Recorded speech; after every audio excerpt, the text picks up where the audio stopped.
I had heard about this Caitlin Clark, and I was like watching videos of her just like having like 40 points, like averaging a million in high school.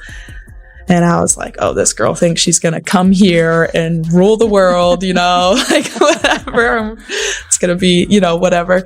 And there she did, came in right away and ruled the world. And I was like, all right, here we go. Martin's WNBA fairy tale began with sparkles, but nosedived into pure chaos. The former Iowa favorite, the same one who helped Caitlin Clark carry the Hawkeyes to back-to-back Final Fours, ended up trapped on the Las Vegas Aces bench, watching her dream stall before it could even breathe. Game after game, her minutes vanished. Her confidence crashed, and the so-called super team that was supposed to build her future seemed totally fine, letting her fade into the background. Then came the plot. Twist. One phone call from Caitlin Clark that flipped her whole story. In a tell-all chat, Kate revealed the moment she knew Vegas wasn't home, how that talk with Caitlin reignited her fire, and why joining the Golden State Valkyries wasn't just a transfer, it was a resurrection. If you're still in Kate's corner, prove it. Drop Golden State Kate in the comments and back the comeback. I feel like your two Iowa teams left a mark on women's college basketball, but also women's basketball at large. Is that like kind of crazy to think about? Like you were a part of something that was a catalyst for this like larger growth. Really get how this saga began? You've got to rewind all the way to Iowa.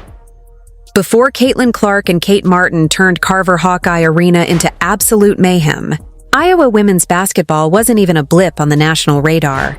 Then those two stormed in and flipped the whole narrative. Suddenly, every home game looked like a primetime event. And it wasn't empty hype. It was pure dominance. Caitlin was the fireworks, the logo bombs, the viral headlines. Kate was the architect, the quiet mastermind making every gear turn. She wasn't a sidekick living in someone's shadow.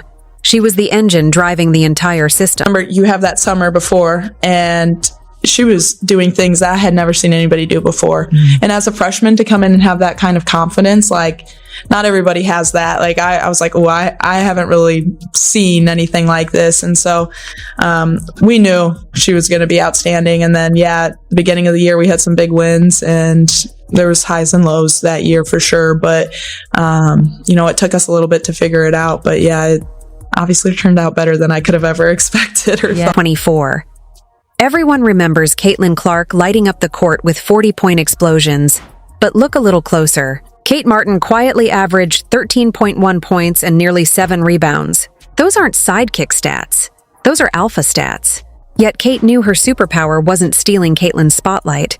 It was amplifying it. She was the glue, the calm storm, the invisible force that kept the empire running. Your two Iowa teams left a mark on women's college basketball, but also women's basketball at large. Is that like kind of crazy to think about? Like you were a part of something that was a catalyst for this like large. Rewatch that iconic Final Four showdown against South Carolina, the game that shattered the undefeated Gamecocks. Kate Martin calls it the moment that defined her career, and honestly, it's obvious why. She was everywhere. Talking, boxing out, slicing lanes, setting screens, doing it all. She was the calm in chaos. When Caitlin Clark needed space, Kate carved it open. When teammates wobbled, she steadied them. That's leadership you don't teach. The silent power behind championship glory. You had to pick like kind of like a favorite highlight, like getting to the Final Four. Is it beating South Carolina and breaking their streak? Is it, getting to the final game? Like what would have been the moment? I would say beating South Carolina. No, fair. Was like, that was incredible. That was like the best moment ever. Cause like we like all believed that we could make it to a Final Four. And so we were just like, all right, we made it to a Final Four. Like, let's go. This is great. We didn't think we were going to really make it to the national championship. Like the undefeated South Carolina, they're like Twin Towers down there, like just a very long, athletic, good team.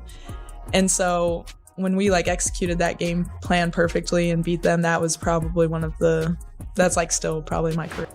But the secret sauce between Caitlin Clark and Kate Martin wasn't plain teamwork. It was full-blown basketball telepathy.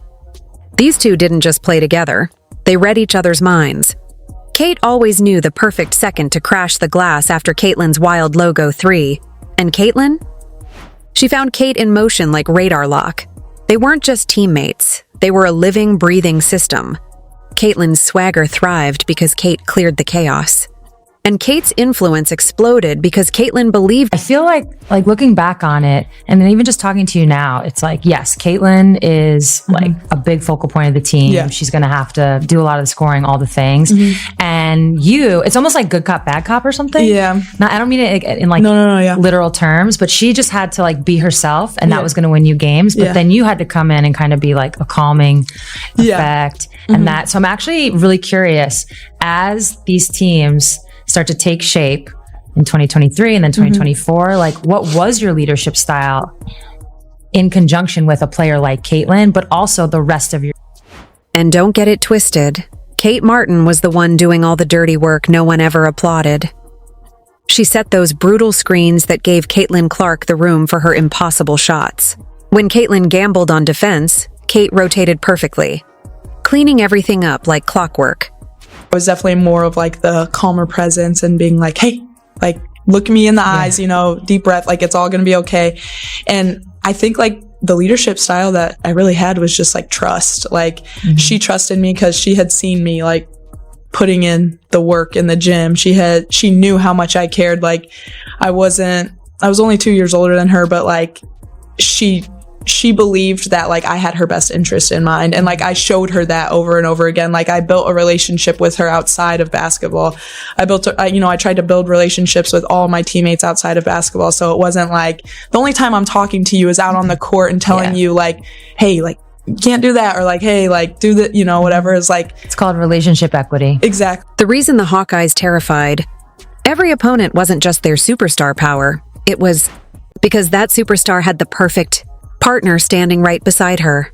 Like if we needed to get across to Caitlin, you know, like it was like Kate, like that was like my job at times. And then like her junior and sophomore year, like she had done so much like work on herself and like how to be like a great teammate and all of us together, that like I didn't need to like, I don't know, like do all of that. Manage that as much as like I had in the past. But I felt grateful that, you know, she trusted me enough and like I trusted her enough too, to where like it was a working relationship. And so then, I just kind of did that with all of my teammates. And I felt grateful that like I was the person who could speak up.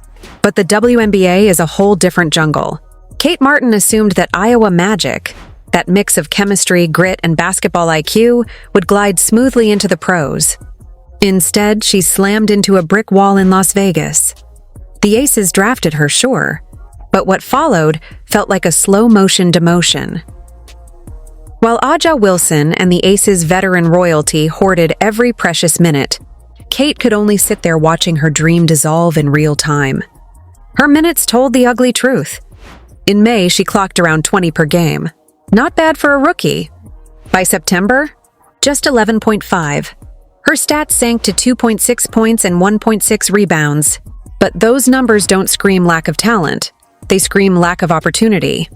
The same player who once crashed boards and hit clutch shots in college was suddenly being told to hold a towel, stay ready, and wait for... what exactly? Like you really do, but like it's just hard, as you know. Like there's only 12 spots. The playoffs finally hit. Things didn't just stay bad. They got brutal. 6 playoff games, 3 total minutes. 3! That's not player development. That's a billboard-sized message. And the message couldn't be clearer. Curious. So now that you are into your second year, like what do you think, what makes the WNBA so difficult to play in? Man, I mean, I just think the physicality, speed, smart players, like really smart players, and people who have been around for so long, honestly. I mean, I'm just thinking back to like New York. They're massive. They are, you know, like, they're very, very, very good. Like a lot of these people have been playing professional basketball for... A legend who's witnessed every era of the game once warned how vicious that transition can be. The WNBA's speed, muscle, and mental grind humble even the brightest college icons. Her words hit like prophecy for Kate Martin, because this wasn't a simple learning curve. This was a straight-up dead end. Scoring is not easy. Like, people who average, like, however many points, like, it's honestly so impressive. Like, Yeah. I've never been more impressed by basketball than like now. Like, basketball is a simple game, but that doesn't mean it's easy. It's Right. an easy game. But yeah, like people work really hard. They are long, they're big, they're fast, they're physical. So me just like having to learn how to be patient, play off of 2 feet, play in control. That is something, you know, I'm still working on, because sometimes you're like trying to do the right thing always and like make the right read, but then you forget like, hey, just go. His system made sure of it. Veterans like Aja Wilson and Chelsea Gray ruled the rotation, and Coach Becky Hammond wasn't about to shake up her royal order. Rookies weren't developed, they were placeholders. Kate Martin wasn't battling peers for minutes. She was trying to crack a dynasty with 0 vacancy. This wasn't about talent, it was about timing, and that's what burned the most. Every game she sat through felt like watching her career dissolve in real time. Every practice running the scout team felt like punishment for daring to believe she belonged. The confidence she built at Iowa was being stripped away, not by failure or effort, but by politics wrapped in the glitter of a championship It's because it's really, really hard to come off the bench in what is a version of limited minutes compared to starters. It's not always that case, but you get my point. In a limited amount of time and be really impactful. Yeah. That is one of, I think, the hardest things. And anytime I've been around a teammate who's been able to do that, at times it's more impressive than the star player who just has that ultra green light. And you've kind of already brought up the balance. And here's the cruel truth she learned the hard way. The WNBA doesn't just test talent. It tests timing. It doesn't matter how gifted you are if you're trapped in the wrong system under the wrong coach. Even brilliance can't bloom when it's buried. And in Las Vegas, under Aja Wilson's massive shadow and the Aces' top-heavy hierarchy, Kate Martin wasn't being developed. She was being ignored. Then came one phone call that flipped everything. A single conversation that pulled her career back from the edge. At her lowest point, sitting on the Aces bench, wondering if she even belonged in the league, Kate turned to the one person who always saw her clearly. She called Caitlin Clark, the teammate who had always known how to light her fire again. How did you feel about the whole expansion draft situation? I was really excited. Okay. Yeah. So when you weren't protected, were you like kind of expecting that? And then it was like, whatever happens, happens? Yeah, I was kind of expecting that. I mean, you just looked at the roster and you're like, there's just like too many good players. It's a business. Like, you know, like it is what it is. This wasn't just some friendly catch-up call. It was a lifeline she didn't realize she desperately needed. Caitlin Clark was battling her own uphill war in Indiana. The bruising physicality, the insane pace, the non-stop pressure of being the face of an entire league. But when Kate Martin confessed how she was being buried alive in Vegas, Caitlin instantly saw the real problem. It wasn't Kate's game that was broken. It was her environment. And Caitlin, never one to sugarcoat, told her what nobody else dared to say. You're not failing? Kate, they're failing you. Up until then, I didn't know if I had been protected or not. Okay. And so... Oh, yeah, that's right. They don't actually tell you. They told some people, but they didn't. Yeah. I was not No, involved. it's actually smart they don't tell. Yeah. Because that would just be... Yeah. That'd be messed up. Yeah. And so when I got told I was going to get picked up, I was just super excited for another opportunity. Like, some people don't get opportunities to go to a training camp or like, you know, get the opportunity to make a team. And so the fact that I knew I was going to get another shot, I was excited and felt really grateful for it. So yeah, I was really happy. That one line hit straight to the core. Caitlin Clark reminded Kate Martin of what they built back at Iowa. A bond fueled by trust, chemistry, and a deep understanding of each other's strengths. She told Kate that real success isn't about grinding yourself to dust in the wrong place. It's about finding the space that actually values your worth. That single phone call flipped everything. Leaving Vegas wasn't surrender, it was self-respect. Sue Bird once said every player needs the right system, not just a jersey, but a home that amplifies what they bring. And that was Kate's light bulb moment. When the Golden State Valkyries grabbed her in the expansion draft, it wasn't some casual roster update. It was a clean slate, a restart. Vegas saw her as replaceable. Golden State saw her as essential. The kind of foundation you build a culture on. The Bay, it's a new franchise. Season tickets were sold out immediately. I've heard home games are insane. They are. The owners have come out. They said a chip within the first 5 years. So the expectations are high. But like you said, it was an opportunity to make a team, and you did. So what has that excitement of a new franchise? Golden State Valkyries knew precisely what they were signing up for. A leader, a voice, and a culture setter who could shift a locker room before even lacing up. "I'm really excited," Kate Martin said in her first interview. "This league is all about opportunity, and you just need one shot." That single line said it all. Caitlin Clark gave her the courage to gamble on herself, and Golden State handed her the table to roll the dice.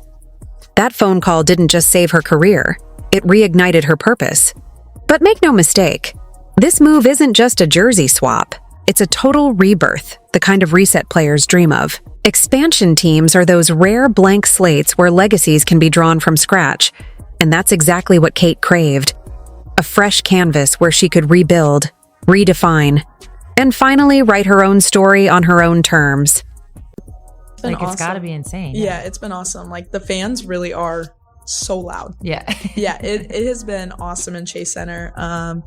And they've been sticking with it the whole game. Like, when we were losing to LA the first game, they stayed the entire time and they cheered us on from the first minute to the last minute. And so that means a lot as a team. Yeah. Like, seeing your fans stay, like, and cheer for you. They were invested. It was just really cool. And like, you see people in the Bay Area just wearing Valkyries gear all the time. Like Las Vegas, Golden State isn't powered by egos or hierarchy. The Aces were a star-stacked empire where minutes were guarded like treasure, ruled by Aja Wilson, whose dominance left little oxygen for anyone else to shine. But the Valkyries?